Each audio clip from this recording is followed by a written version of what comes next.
UTEP changed offensive coordinators there at one point. Have you seen any changes in the last couple of weeks? You know, they look very similar.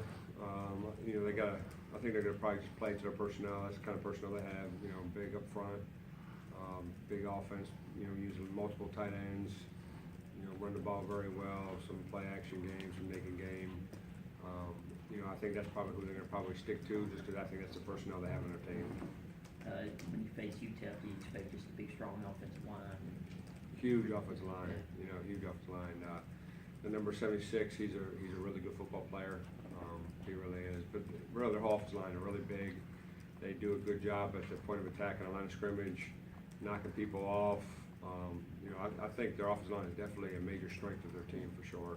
I know they played a couple quarterbacks, but without a doubt, their strength is offensive line is very, very good. You talk about them, they run a lot of play, but it seems like he gets outside and he has that run pass option. How important is contain going to be this week for you guys? Contain's huge. You know, that's where the big plays come from. A lot of times, especially if you're playing zone, all of a sudden you got to latch onto a man, and if he escapes contain and somebody's doing something they're not supposed to do, that's where big plays come up. So we definitely got to keep them in the pocket the best we can for sure.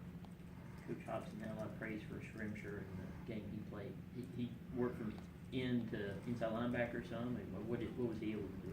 I mean, Paxton's an extremely smart football player. He did a heck of a job on Saturday, especially for really only practicing 3 days. He made a lot of big plays, a couple of tackle for losses. I think he had a sack. Played in every package that we have. Extremely smart football player, very physical football player. Definitely glad that we have him on the football team. There's no question about that. I've always thought he looks like a linebacker. I mean, you know, the wolf position he plays is a hybrid. You know, so I think he's been, even though he has been playing the inside backer, he's still been doing a lot of the linebacker key reads, linebacker drops. You know, so he's still been a linebacker. He just hasn't been an inside linebacker. Right. You know, so I think it was an easy, smooth transition for him for the most part. I mean, there's a couple of technique things that are different, but he did a great job. And when he first started here, he started as an inside backer. So even last year when I had him at first, he was one of the inside backers. We just felt like there was a bigger need for him at the wolf position at that point. And you know, with the injuries, we kind of had to shuffle some things around, and he moved back to the inside backer spot as of right now. that interception, I know, did you finally the timely turnover that we've been looking for a few years? Yeah, we needed that interception. We needed that interception as a defense. I know Speedy was happy he got it himself as well. Wish we would have took it to the house, but I'm glad we put him in position to score some points out of the deal. And it was a huge momentum play for us defensively, and I was glad he capitalized off his opportunity. How does that work? Do you give Draper some flack for For the tackle? Yeah. Essentially.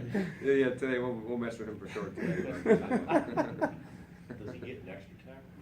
No, he did not. He did not. It's impressive that he was able to get up there. You know what though?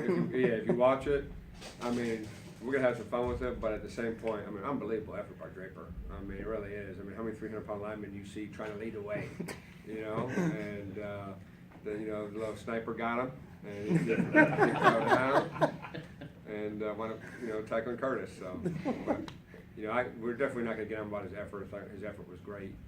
That's something that we're preaching and showing on film. So we were happy with it. We'll definitely have a lot of fun with it though. What did you think of the defense, just an assessment after getting a chance to kind of after the smoke cleared, so to speak? I thought there was times we were good, and I thought there was times we were spotty. And we just got to get rid of those spotty points. I thought a couple times, when you really look back at it, there's a couple times that there was a couple big plays, but if we would have just tackled them at the point of attack, they wouldn't have got a lot of those yards, and all of a sudden we missed a tackle, and then one missed tackle turned 2 missed tackles. So we got to make sure that when we get the opportunity to get them on the ground the first time, we got to make sure we take advantage of that. And I thought we did do a good job of that Saturday. Are you seeing the same guys kind of do that? Because we had, that was mentioned as well after the North Texas game. If we get them on the ground, make good tackles. I think that's anytime the hardest play in football, especially on defense, is an open field tackle. Sure. And they're on scholarship too. They're good athletes too. So that's something we definitely work on a weekly basis. and that's something we talk and we teach, but we just gotta make sure we execute that on Saturdays. When McNair was going down the sideline, he made that score where he just kind of tiptoed down the sideline. It almost looked like the guys thought he stepped out or he was going to step out because he just kind of squirted right through. Did they say they thought maybe he stepped out or something like that on that play? You know, honestly, I didn't even ask him because that didn't even, you know, I know that we had eyes on it. I know that we mentioned it to the referees. They didn't call it, so, you know, at that point, it really didn't matter to me. Just making sure that we executed our job is everything I really cared about, you know, and making sure we got that fixed to make sure that doesn't happen again. What about, Two-point conversion stop, obviously big, but especially, coming to play after they score, I mean, how do you have to reset your mindset? You know, I mean, that's something that Coach Hops speaks about all the time. I mean, adversity struck, and how are we gonna respond to it? You know, I mean, it sucked that we gave that up. We were all upset about it, but at the end of the day, we still had a 2-point lead, and we knew right now we had to, you know, bow up and prevent them from that. And as bad as that was, we knew if we made that stop, we'd win the game. So I think we kind of knew what was coming, or we at least had a good idea what was coming.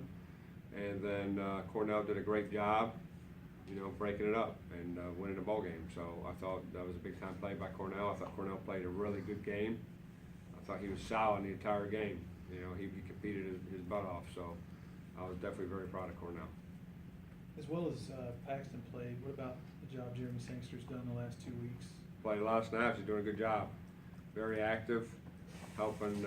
He's been, you know, big time. You know, Jeremy's played a lot so far this season. You know, I've been rotating him pretty good, but now that you know, when Ruff went down, especially in that North Texas game, you know, he played like 70 snaps that game. You know, because I really didn't have a backup at that point. To be honest with you, that was really ready to put in.